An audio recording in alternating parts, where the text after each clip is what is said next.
Pastinya dampak positifnya begitu jelas dalam adanya pembangunan IKN ini.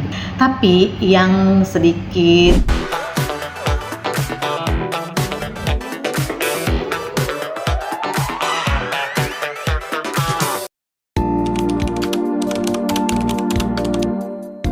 kalau dampak bagi pengusaha lokal sendiri, kalau positifnya tentu positif. Jadi sebagai warga negara masyarakat Kalimantan Timur, khususnya Balikpapan nih ya, gitu, karena kita penyangga ibu kota.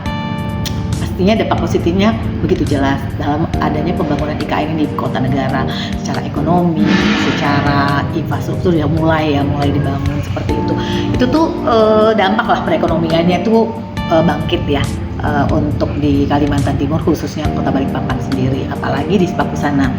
Tapi yang sedikit kami sebagai pelaku usaha kota Balikpapan ini maupun teman-teman yang lain itu selalu berdiskusi tentang bagaimana pelaku usaha ini hanya kurang lebih 10% saja lah yang terlibat. Karena kenapa? Karena itu tadi, satu, kita ngerasa pembangunan itu tidak begitu transparan untuk pelaku usaha sendiri lokal, sesuai dengan keputusan presiden yang mengatakan harus 70% atau 60% itu pelaku lokal yang diberdayakan dulu baru masuk ke pelaku usaha luar, karena kalau tidak kemampuan pelaku usaha lokal.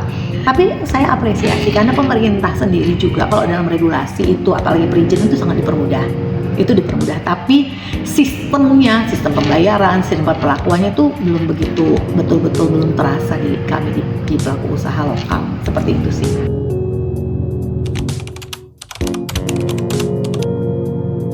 Ini Bapak Presiden Pak Jokowi, apalagi nanti Bapak Presiden Prabowo juga, tolong Pak, ini juga pelaku usaha ini tolonglah dikasih rule yang benar untuk kami tahu sistem pembangunan negara ini, supaya pelaku usaha lokal ini benar-benar terasa manisnya pembangunan ini dan sejarah bagi kami pelaku usaha, dan kami akan bercerita kepada anak cucu kami bahwasanya kami juga terlibat dengan adanya perlakuan pemerintah terhadap kami, mengakomodir dengan jelas dalam pembangunan ini. Jadi kami merasa bangga kalau kami juga dilibatkan dengan jelas sistem dan rule yang benar bagaimana cara sistem pembangunan. Itu aja mungkin harapan saya dan juga teman-teman, agar Bapak Presiden sekarang nanti Pak Jokowi, yang terima kasih yang juga sudah memberi anugerah buat Kota Kaltim, dan nanti akan disampaikan oleh Bapak Prabowo. Mudahan ini yang kami harapkan ini dapat didengar oleh Bapak Presiden Jokowi dan juga Bapak Presiden yang akan melanjutkan pembangunan IKN ini. Itu ya mungkin.